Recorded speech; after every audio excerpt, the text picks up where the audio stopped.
লেখাপড়া করতে গেলে এরম আসতে হবে। হ্যাঁ, এইগুলাম না, এবার আমি আস্তে আস্তে আস্তে আস্তে এদিক যাবো, এই মানুষ পড়বে আবার। এইবার আপনার বুদ্ধি ঠিক আছে, আঙুল না আসুক, স্পষ্ট হয়ে যাচ্ছে, ওতে তো বোঝা যাচ্ছে না, এই যে ওইটা একদম স্পষ্ট আছে। ওতে লেখা ছোট ছোট না, হ্যাঁ সেটা আরে ওই যে বড় করে যাচ্ছে।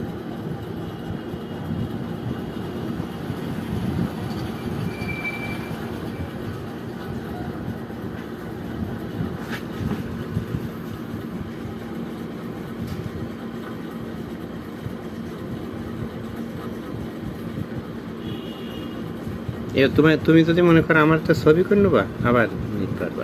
ওরে কি সুন্দর পাসপোর্ট না।